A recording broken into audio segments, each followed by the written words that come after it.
벌써 9월하고도 두 번째 주일입니다. 2024년 새해 접어들면서 여러분들이 나름대로 품었던 소망들, 또 생각했던 계획들, 이런 것들이 어떻게 잘 이루어지고 있습니까? 말씀이 없으신 것 같네요. 나름대로 잘 계획들이 이루어지는 분들도 있겠지만 대부분의 저와 여러분은 될 대로 되라 하는 식으로 포기 단계에 있지 않을까 하는 생각을 해봅니다. 오늘 사도 바울은 우리의 믿음 생활을 달리기 경주에 비유를 했습니다. 여러분들은 믿음 생활에 있어서 잘 달리고 계십니까? 오늘 우리가 읽은 본문에 보면 결론적으로 사도 바울이 믿음의 경주에서 승리하기 위해서 몇 가지 권면의 말씀을 합니다. 세 가지로 권면을 하는데요. 이 믿음의 경주를 완주하기 위해서, 우리가 이 믿음의 경주에서 승리자가 되기 위해서 첫 번째는 우리의 삶의 형편이 어떠하든지 어디에 있든지 포기하지 말라는 것입니다. 16절 말씀을 다시 한번 읽어볼까요? 오직 우리가 어디까지 이르렀든지 그대로 행할 것이라. 우리가 나이가 다르고 삶의 형편들이 각각 다르기 때문에 우리가 믿음의 경주를 할 때에 여러분들이 서 있는 위치가 다 각각 다를 것 같다는 생각을 해봅니다. 어떤 분들은 인생의 후반전을 맞이해서 열심히 표대를 향해서 달려가는 분들도 있을 테고, 또 어떤 분들은 달리다가 너무나 피곤하고 지쳐서 정말 주저앉고 싶은 그런 분도 있을 것입니다. 또 몸은 천근만근 무겁고 숨쉬기가 가빠져서 그렇게 포기하고 싶은 그런 분들도 있을 것입니다. 우리가 자주 쓰는 속담 중에 삶의 지혜를 주는 그러한 속담들이 많이 있습니다. 예를 들면 가다 말면 아니 간만 못하다. 이 중단에 포기할 거면 아예 시작조차 하지 말라는 그런 지혜의 말씀이겠죠. 또 오르지 못할 나무는 쳐다보지도 말아라. 비슷한 말입니다. 또 뱁새가 황새 쫓아가다가 가랭이 찢어진다. 이 다리 찢어진다. 여러분, 이러한 이 삶의 지혜가 묻어있는 이 속담들을 들으면은 어떻습니까? 그러니까 불가능한 일은 감히 시작도 하지 말고 도전도 하지 말라. 그리고 내 분수를 알아라. 어떻게 뱁새가 황새를 쫓아가냐. 가랑이 찢어지는 일을 하지 말아라. 이렇게 우리에게 들리지만, 여러분, 오늘 본문을 우리가 다시 한번 살펴본다면 사도 바울의 권면에 비춰서 이 속담들을 다시 한번 진단해 본다면 어떻습니까? 우리가 살아봐서 아시잖아요. 가다 말면 아니 간만 못합니까? 저는 그렇게 생각하지 않습니다. 간만큼 이득이라고 생각합니다. 오르지 못할 나무 쳐다보지도 말아야 합니까? 아닙니다. 나무에 오른 만큼 이득이에요. 여러분, 이 생각 하나만 바꿔도 우리의 삶의 자세가 달라집니다. 그리고 도전이 두렵지 않습니다. 뭔가 새로운 일을 한다는 것이 겁나지 않아요. 여러분, 이 간만큼 이득이고 오른 만큼 이득인데 그게 어찌 손해일 수 있습니까? 우리가 인생길을 가다가 경험한 것들이 얼마나 많이 있습니까? 우리가 오르지 못할 나무지만 오르려고 하면서 또 경험했던 그 삶의 지혜들이 얼마나 많이 있습니까? 어떻게 그걸 손해라고 얘기할 수 있겠어요? 여러분, 어떤 사람이 성공했다 할 수 있습니까? 성공한 사람은 처음부터 끝까지 잘하는 사람, 남에게 뒤지지 않는 사람, 이런 사람이 아니에요. 실패한다 할지라도, 그 자리에 주저앉는다 할지라도 목표가 있는 사람입니다. 표대가 있는 사람이에요. 그 표대를 향해서 끝까지 바라보고 오늘도 전진하는 사람, 이 사람이 성공한 사람이라 혹은 행복한 사람이라 말씀할 수 있는 것이죠. 여러분, 음반의 여왕이라고 불리는 김연아 선수, 얼마나 참 아름답고 우아하게 얼음 위를 달립니까? 은퇴한 지 꽤 오래되었는데도 여전히 이 피겨 스케이팅계에서는 아직까지 독보적인 그런 존재 아닙니까? 그런데 여러분 한번 생각해 보세요. 그녀가 음반의 여왕으로 서기 위해서 얼마나 자주 넘어졌겠어요. 넘어져서 무릎이 까이고 발목이 삐고 또 발가락과 또 발바닥에 생긴 굳은 살들 보면 참 흉측해 보입니다.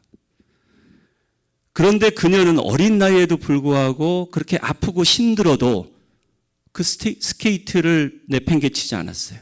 계속해서 얼음 위를 달렸습니다. 수도 없이 점프하다가 넘어지고 또 쓰러졌을 것입니다. 그런데 넘어짐은 넘어진 만큼 이득입니다. 넘어짐을 두려워하지 않게 되었을 것입니다. 그리고 결정적인 순간에 그녀는 넘어지지 않았습니다. 여러분, 우리가 넘어짐을 두려워한다면 결정적인 순간에 넘어져요. 그리고 많이 다칩니다. 더 많은 실패와 더 많은 좌절을 겪게 되어 있습니다. 여러분들은 모르겠지만 저는 중학교 3년 동안 유도를 배웠습니다. 3년 동안 우리 체육 선생님이 유도 선생님, 유도 6단, 공인 6단이기 때문에 우리 남학생들은 다 유도복으로 갈아입고 유도를 배웠는데 3년 동안 뭘 배웠는지 아십니까? 넘어지는 연습만 했어요. 전방납법, 후방납법, 회전납법. 3년 동안 유도실에 가서 계속 넘어지는 훈련만 했습니다. 멱살 잡고 매치기, 한판 승, 우리가 레슬링 경기나 유도 경기에서 보는 것처럼 그런 기술을 좀 배우고 싶었는데 그런 기술을 가르치지 않고 계속 낙법만 가르쳤어요. 그런데 시간이 지나고 또 인생을 살다 보니까 삶에 많은 위험한 순간들이 있었고 사건, 사고를 겪으면서 넘어질 때마다 몸이 반응을 하는 거예요. 넘어지는 훈련을 하도 많이 하다 보니까 몸이 자동적으로 낙법으로 해서 크게 다치질 않았습니다. 뼈가 부러지거나 머리를 다치거나 하는 일은 피할 수 있었다라는, 넘어진 만큼 이득이라는 것입니다. 여러분, 미국에서 가장 존경받는 대통령 한 사람을 꼽으라면 당연 에브라함 링컨 대통령일 것입니다. 150년이라는 시간이 지났는데도 불구하고 공화당, 민주당 할 것 없이 가장 존경받는 사람은 여전히 에브라함 링컨 대통령이에요. 그는 아군 적군 할 것 없이 모든 사람들을 다 포용했어요. 미국이 남북 전쟁으로 한참 분열 중에 홍역을 치르고 있을 때 미국을 하나 되게 하는 그런 리더십을 보였습니다. 그는 정적들을 내치지 않았고 그들을 품고 함께 위대한 미국을 건설하는 그런 리더십을 보이지 않습니까? 그런데 여러분, 그의 삶을 면밀히 우리가 살펴본다면 실패의 연속이었습니다. 주지사, 시의원, 하원의원, 상원의원, 부통령, 대통령에 이르기까지 그가 무려 27번의 실패를 거듭했다고 봐요. 여러분, 이 정도면은 정치인으로서 자격이 안 됩니다. 정치에서는 안 될 사람이에요. 리더의 자질이 부족한 사람일 수도 있고요. 그런데 그는 실패라는 감옥에 갇혀 있지 않았습니다. 그의 자서전에 보면 이런 이야기가 있습니다. 난 낙선했다는 이야기를 듣고 곧바로 음식점으로 달려갔다. 그리고는 배가 터지도록 많이 먹었다. 그 다음 이발소에 가서 머리를 곱게 다듬고 기름도 듬뿍 발랐다. 이제 아무도 나를 실패한 사람으로 보지 않을 것이다. 왜냐하면 난 이제 곧바로 또 시작을 했으니까. 여러분 아십니까? 하나님께서는 사랑하는 저와 여러분에게 자유를 주셨어요. 그 자유는 뭐냐면 실패할 수 있는 자유. 하나님께서 사랑하는 저와 여러분들에게 방황할 수 있는 자유를 주셨습니다. 탕자가 아버지 유산을 받아가지고 아버지 품을 떠났습니다. 그리고 먼 나라에 가서 방황했어요. 떠날 때 아버지가 몰랐을까요? 아버지가 다 알았어요. 그 먼 나라로 가서 거짓골을 하고 돌아올 것을 그 굶주림과 그 헐벗음에 고생하다가 돌아올 것을 아버지는 뻔히 다 알고 있었어요. 그런데도 불구하고 탕자를 떠나보낼 수 있는 것은 뭐예요? 실패할 수 있는 자유, 방황할 수 있는 자유를 주었기 때문에 그 사랑하는 아들이 깨닫고 돌아올 때까지 그 여지를 남겨둔 것입니다. 저는 우리 성도님들, 특별히 여러분의 사랑하는 자녀들에게 이런 탕자의 아버지의 마음이 필요하다고 생각합니다. 여러분들의 자녀들에게 자유를 주시기 바랍니다. 실패해도 괜찮아요. 실수해도 괜찮습니다. 하나님을 떠나서 지금 잠깐 방황한다고 해서 인생 끝나지 않습니다. 끝까지 사랑하시고 또 끝까지 기도하시면서 마음의 여유를 가지실 수 있기를 바랍니다. 이 인생의 모든 실패와 방황이 끝난 다음엔 아버지 품으로 돌아오리라 하는 그런 믿음을 가지고 우리가 사랑하는 자녀들을 위해서 기도한다면 하나님께서 그 자녀들을 책임져 주실 줄로 믿습니다. 성경에 보면은 참 좋은 환경에서 태어났는데 비참하게 망해버린 가정도 있습니다. 사사시대에 엘리라는 대제사장의 가정. 엘리 대제사장은 당시에 훌륭한 영적 지도자였었어요. 개인적으로 봤을 때는. 그러나 그에게는 두 아들, 홈니와 비느하스라는 두 아들이 있었는데 이들은 어릴 때부터 버릇없이 자랐습니다. 사람들이 하나님 앞에 나올 때 쓸 재물, 그 재물을 바치잖아요. 그러면은 제사장이란 명목으로 그 재물을 하나님 앞에 드리기도 전에 가로챘습니다. 뿐만 아니라 회막에 있는 여인들, 수종드는 여인들과 함께 해서는 안 될 몹쓸 짓을 했어요. 왜? 거룩한 대제사장의 아들, 믿음 좋은 그런 영적 리더의 자녀들이 이렇게 탈선을 했을까요? 그 이유는 해서는 안 될 일을 그 선을 넘지 말라고 어릴 때부터 가르쳐야 되는데 가르쳐 주지 않았기 때문에 그래요. 그러니까 우리가 부모로서 자녀들에게 방황할 수 있는 하나님을 떠날 자유까지도 우리가 이해하고 또 기다려야 하겠지만 중요한 것은 넘어서는 안 될 선은 얘기해 줘야 된다는 것이죠. 하나님과의 관계에 있어서 이것만은 꼭 명심해라. 이 선만은 꼭 지켜라. 제사장의 자녀로서 해서는 안 될 일들 절대 하면 안 된다. 근데 그것을 알면서도 가르치지 않았고 자유를 줬대 그 자유가 결국 방종으로 끝나게 만든다는 것이죠. 그래서 여러분 중요한 것은 자녀를 포기하지 않는 것입니다. 사랑하는 자녀들뿐만 아니라 여러 가지 일로 시험에 들고 낙심한 우리 교우들도 마찬가지예요. 그들에게 잠깐 방황할 수 있는 그런 자유를 주세요. 대신 마음에 품고 기도하는 것입니다.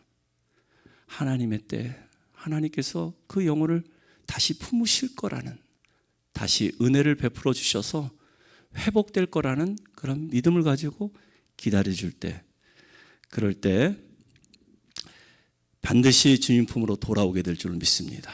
오늘 본문의 16절 말씀이 그 말씀, 어디까지 이르렀든지 그대로 행하라.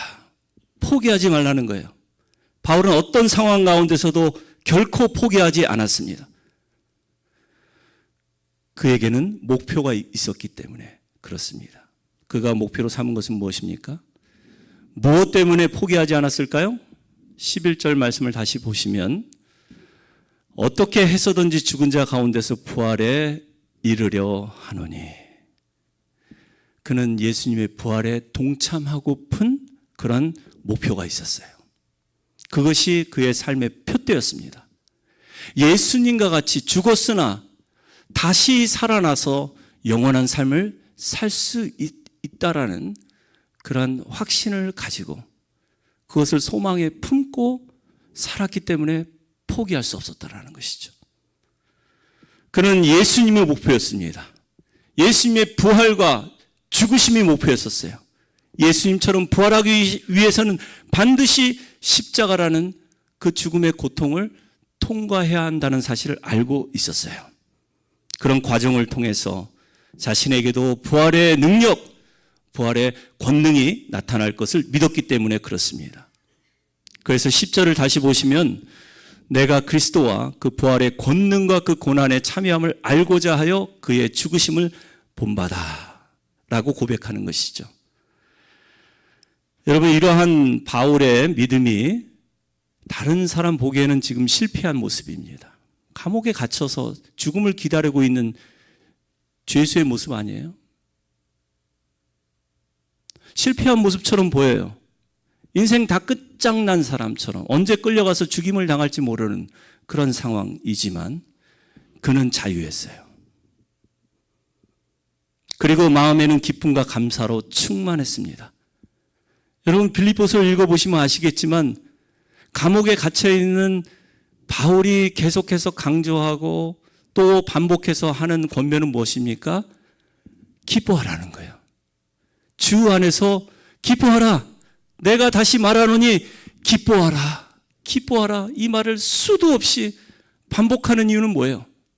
그런 죽음까지도 자유할 수 있는 이유는 부활의 권능을 목표로 뒀기 때문에, 부활의 능력이 자기에게 임할 것을 알았기 때문에 그는 자유한 삶을 살 수 있었고, 그리고 기쁨의 사람으로 다른 사람을 권면할 수 있었다라는 것입니다.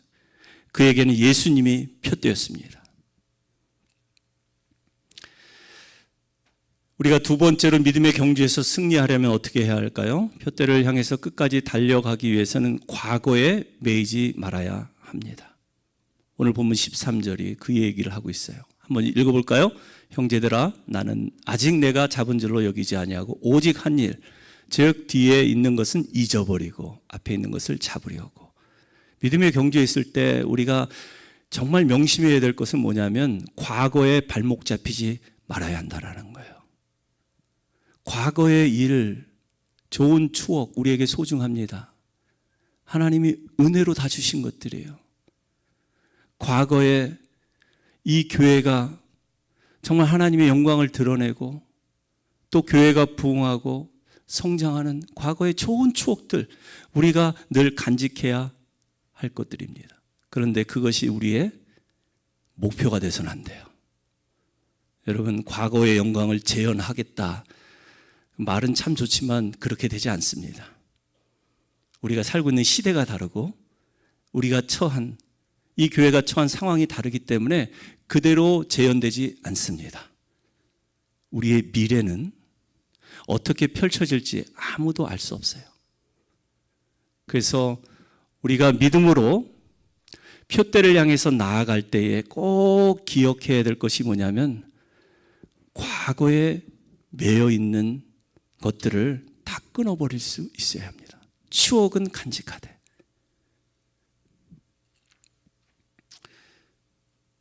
어떤 사람은 늘 자신이 과거에 매여 있는 것은 망각한 채로 현재의 불평만 늘어놓습니다. 왜 우리 가정은 이 모양이냐고, 왜 우리 교회는 부흥이 안 되냐고 이렇게 불평할 때 있죠. 과거는 안 그랬는데, 지금보다 훨씬 더 좋았는데. 그런데 여러분, 이런 마음을 품고 이런 불평을 늘어놓는다면 여러분의 가정이 회복될 것 같습니까? 또 이 교회가 부흥할 것 같습니까? 절대로 회복과 부흥을 꿈꿀 수가 없어요. 과거에 매여 있는 것들은 다 풀어줘야 합니다. 그래야 우리가 미래의 바다로 나아갈 수가 있는 거예요. 아무리 엔진이 좋고 빠른 속도를 내는 쾌속정, 빠른 배라 할지라도 바다를 항해하려면요, 부둣가에 묶여있는 풀을 끌어줘야 합니다. 그 끈을 풀어주지 않는다면 어떻게 돼요? 아무리 최신식 모터가 달린 그런 쾌속정이라 할지라도 항해는커녕 엔진만 망가집니다. 고철덩어리에 불과하게 될 것입니다. 애물단지가 될까요? 그 부둣가에서는. 그러니까 묶여있는 그 끈을 풀어줄 때 비로소 모터가 가동이 되고 또 엔진이 속도를 내서 저 바다로, 깊은 바다에까지 마음껏 항해할 수 있다는 점에서 우리의 과거에 매여 있는 모든 것들도 이제는 풀어주고 현재를 인식하고 미래를 향해서 나아갈 수 있는 교회, 미래를 향해 나아갈 수 있는 성도, 그 성도를 통해서 하나님이 일하시고 역사하심을 꼭 기억하시길 바랍니다. 마지막 세 번째는 이제 표대에 집중해야 하는 것이죠. 14절 말씀을 다시 한번 보겠습니다. 표대를 향하여 그리스도 예수 안에서 하나님 위에서 부르신 부름의 상을 위하여 달려가노라. 여러분, 집중하는 것이 우리에게 필요합니다. 세상 사람들도 이런 말을 하지요. 비슷한 말입니다. 목표를 포기하지 말라고도 얘기합니다. 그런데 들어보면 어때요? 세상 사람들이 말하는 목표는 우리와는 좀 다릅니다. 막연해요. 그저 잘 살기 위해서, 이 땅에서 성공하기 위해서, 돈 벌어서 호강하기 위해서 그 목표를 정해놓고 열심히 살라고 얘기합니다. 그럼 성공해서 뭐 할 텐데? 라고 물어본다면 성공해서 뭐 할 건데? 좋은 일 해야죠. 어떤 좋은 일? 구체적으로 우리가 묻고 질문하면요, 그 대답이 모호해집니다. 막연해져요. 그런데 우리 믿는 사람들은 목적이 확실합니다. 분명합니다. 우리의 목적은 무엇입니까? 우리가 왜 성공해야 합니까? 이 땅에서 잘 살아야 하는 이유가 무엇입니까? 위에서 하나님이 부르신 부르심의 상이 있기 때문에 그래요. 여러분, 그 상을 받기 위해서 열심히 이 땅에서 믿음의 경주를 하고 있는 것입니다. 여러분들이 잘 아시는 이솝 우화 중에 토끼와 거북이 이야기가 있죠. 이 교훈이 무엇입니까?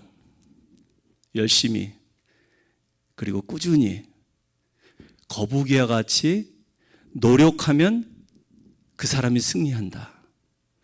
이 자녀 교육에 아주 도움이 되는 그런 이솝 우화죠. 그리고 또 주위 사람들에게 덕담으로 줄 수 있는 그런 말입니다. 꾸준한 사람, 착실하게 주어진 일에 최선을 다하는 사람이 이겨. 이렇게 말을 합니다마는 오늘 본문에 이 사도 바울의 권면을 비추어 봤을 때 저는 이 이야기를 좀 다른 각도로 봐야 한다고 생각합니다. 그러니까 성실과 노력이라는 관점이 아니라 목표라는 관점, 표대라는 관점을 가지고 보는 것이죠.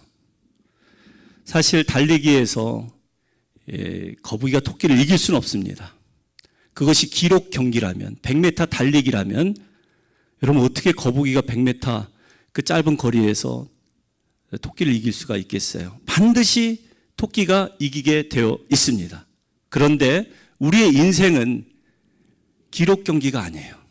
완주 경기입니다. 짧은 100m 경기가 아니라 42.195라는 긴 마라톤 경주입니다. 그러니까 마라톤은 완주하는 사람이 승리자인 거예요. 여러분, 이 토끼가 거북이에게 진 이유는 거북이가 빨랐기 때문에, 성실했기 때문에, 꾸준했기 때문에 이긴 것이 아니에요. 토끼가 목표를 상실했기 때문에 거북이가 이긴 것입니다.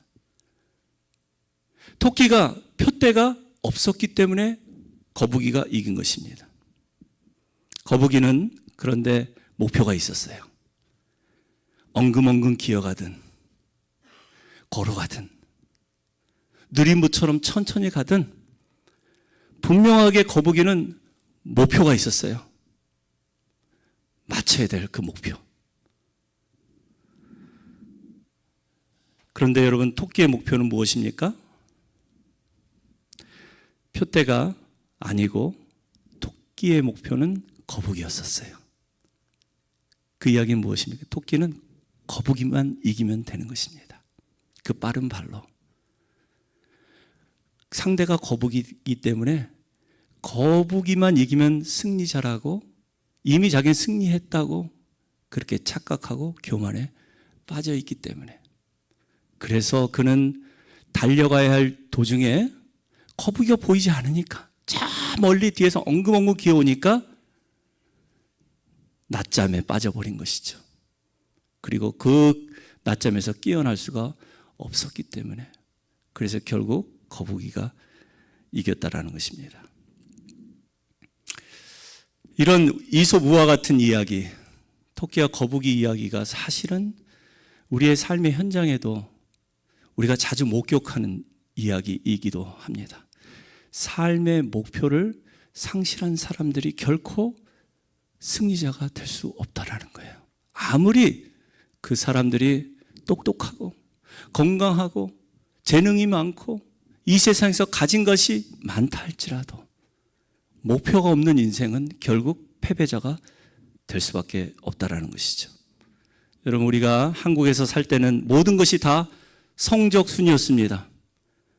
학교에서는 성적순이었고 또 군대 가서는 선착순이었습니다. 학교에서는 공부 잘하는 1, 2, 3등. 선생님들이 매겨주는 이 성적 순위에 따라서 모범생이라고 불렸고, 그렇지 않고 뒤에서 1, 2, 3등은 문제아라고 불렸습니다. 군대에선 조금 빨리 달린다는 이유로 선착순 몇 명만 얼차례나 기합에서 제외해주고 면제해 주었습니다. 나중에 나이 들어 동창회에서 만날 때도 여전히 성적순으로 그 아이를 기억합니다. 아, 그애 공부 정말 잘했지. 반에서 1, 2등 했으니까 아마 지금은 행복하게 살 거야. 여러분, 그렇게 생각합니까? 제가 지난번에 한국 가서 동창회 모임을 가봤어요. 동창회 친한 친구 몇 명이 모였는데 학교 다닐 때 정말 공부 잘하던 친구가 나왔습니다. 그런데 그 똑똑한 머리로 지금 뭐 하고 계신지 아세요? 30년 이상 학원 강사를 하고 있다고 해요. 학원 강사에서 돈도 제법 벌었다고 합니다. 그런데 그 학원 원장은 누군지 아세요? 같은 반에서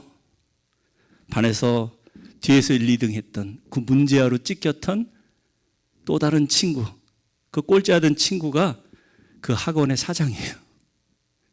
여러분, 행복은 성적순이 아닌 거예요. 성공도 성적순이 아닌 겁니다. 여러분, 이 토끼는 거북이가 목표였었어요. 그래서 늘 거북이가 어디에 있는지 두리번 살피다가 보이지 않으니까 깊은 잠에 빠져버린 것입니다.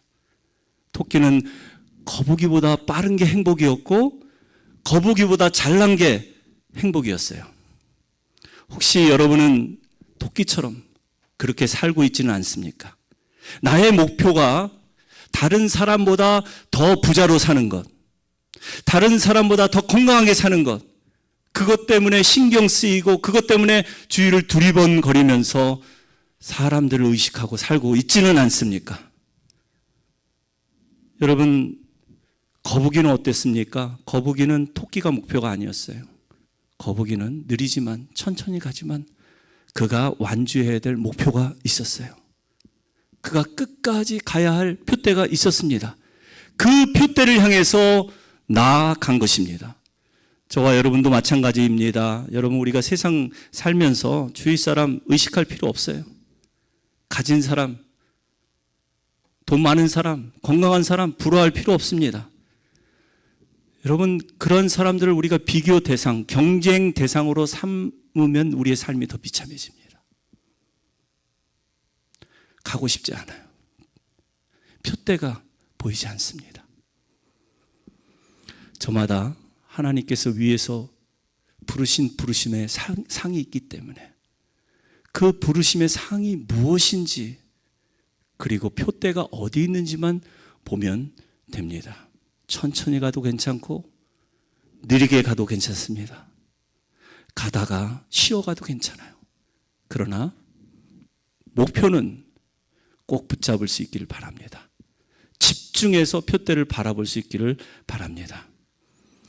전에 디스커버리 채널에서 이 치타라는 동물이 사냥하는 걸 본 적이 있어요.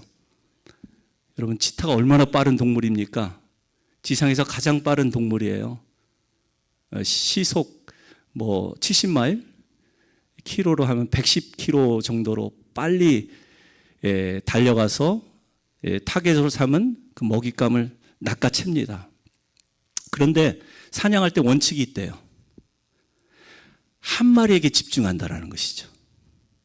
그렇게 빠른 발을 가지고 날렵하게 뛰어가다가 그 순간 더 통통하고 살쪄 보이는 다른 먹잇감을 보고 이게 더 낫겠다 비교하는 순간 자기가 애초에 목표했던 그 먹잇감마저도 놓쳐버리고 아무것도 잡을 수 없다.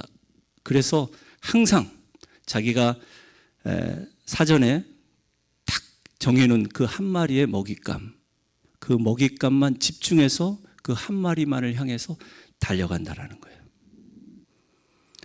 저는 우리의 삶의 자세도 이러해야 한다고 생각합니다. 집중해야 돼요. 치타처럼 한 마리만 목표로 삼아야 합니다. 사도 바울은 예수님 한 분만 목표로 삼았어요. 주일을 하면서 선교일을 하면서 정말 목숨을 걸고 영혼 구원의 사역을 감당하면서 그는 다른 것에 목표를 두지 않았어요. 오직 나를 잡아주신 예수님, 나의 손을 붙잡아 주신 그 예수님의 손을 다시 붙잡기 위해서 그분에게 달려가노라. 그는 그의 삶의 목표를 오직 예수 한 분에게만 두었다라는 것입니다. 우리도 집중해야 합니다. 오직 예수님만 바라봐야 합니다.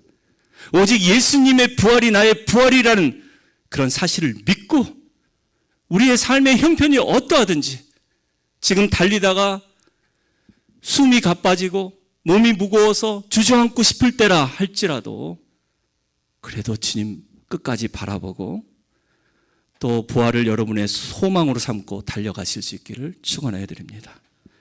그러려면 여러분 비교하면 안 된다고 했어요. 다른 집과 우리 집 비교할 필요 없고요. 다른 교회와 우리 교회 비교할 필요 없습니다. 그러면 여러분의 가정, 우리 교회의 부흥과 발전에 아무런 도움이 되지 않습니다. 집중하지 못하는 사람은 토끼처럼 재능이 있고 실력이 있어도 미래를 향해, 표대를 향해 나아갈 수가 없습니다. 오늘 말씀을 통해서 우리가 삶의 현장으로 가져가서 현실 속에 적용해야 될 교훈 3가지 말씀드렸습니다. 첫째는 포기하지 않는 것입니다. 두 번째는 과거에 매이지 않는 거예요. 그리고 세 번째, 표대를 향해서 집중해서 달려가는 것입니다. 왜 우리가 이렇게 해야 합니까? 위에서 부르신 하나님의 부름의 상이 있기 때문에 그렇습니다. 그렇다 손치더라도 여러분 현실은 만만치 않습니다. 우리의 삶의 현장은 녹록지가 않아요. 그래서 세상에 살다 보면 여러 가지 시험, 여러 가지 유혹 때문에 쓰러지고 넘어질 때 있죠. 포기하고 싶을 때도 있습니다. 예수님으로 목표로 삼았는데 나중에 세상 것에 마음을 빼앗기고 세상에 헛된 것을 목표로 삼고 살 때도 있습니다. 어떤 소년이 길에서 어느 날 20불짜리 지폐 한 장을 주웠습니다. 여러분 20불짜리 주워 보셨습니까? 큰 돈 아닙니까? 그래서 그 다음 날부터 이 소년이 뭘 했냐면은 매일매일 땅만 보고 사는 거예요. 매일매일 땅만 보고 살았는데 나이 들어서 죽을 때가 되니까 그가 땅을 보면서 주순 것들을 한번 계산해 봤어요.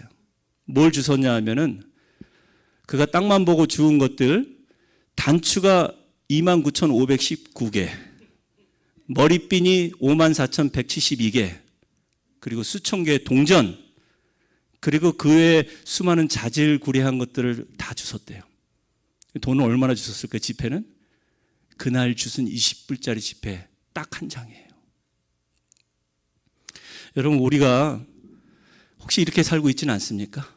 바쁘게 살다 보니까, 이 땅에 살다 보니까 땅만 보고 살다가 정말 중요한 것, 정말 아름답고 고귀한 것들, 하늘을 쳐다보면서, 푸른 하늘을 바라보면서 이 땅의 아름다운 것들, 이 자연에 하나님께서 우리에게 선물로 주신 것들 얼마나 많아요. 지저귀는 새들의 소리, 그 꽃밭에 향기로운 꽃내음, 그런 것들 맡고 또 누리고 즐길 수 있는 시간이 필요한데, 우리는 혹시 바쁘다는 이유로 땅만 보고 살다가 이런 것들을 놓쳐버리진 않았습니까? 사람은 무엇을 보느냐에 따라서 그 인생이 결정되는 것 같습니다. 믿음의 주요 온전케 하신 이인 예수를 바라보자. 사도 바울은 우리에게 이렇게 권면합니다. 우리의 표대이어 삶의 목표이신 예수님께 집중하실 수 있기를 바랍니다. 그래서 여러분, 예수로 충만해야 합니다. 예수로 충만하다면 이제 예수의 향기가 나와야죠. 10년, 20년, 30년 신앙생활하고 교회생활 했는데도 예수 향기가 나와야 하는데, 예수 향기는커녕 인간 냄새, 역겨운 세상 냄새만 내 안에서 품어 나온다면 하나님 보시고 얼마나 실망하실까요? 여러분, 땅만 보고 살면 그렇습니다. 인간 냄새, 세상 냄새밖에 나지 않아요. 그래서 바라기는 바쁘시더라도, 시간이 없다 할지라도 하루에 3번, 딱 3번만 하늘을 한번 쳐다보실 수 있기를 축원하여 드립니다. 하늘을 바라보면서 하나님께서 나에게 얼마나 큰 은혜를 지금 베풀어 주시는가 한번 생각해 볼 수 있기를 바랍니다. 그리고 하늘을 바라보면서 하나님께서 여러분들을 향해서 방긋 웃는 그 미소를 한번 쳐다보실 수 있기를 바랍니다. 그래서 끝까지 포기하지 않고 표대를 향해서 달려가시면서 예수 향기를 풀풀 풍겨내시는 저와 여러분, 우리 성도님들 다 되시기를 주님의 이름으로 축원하여 드립니다.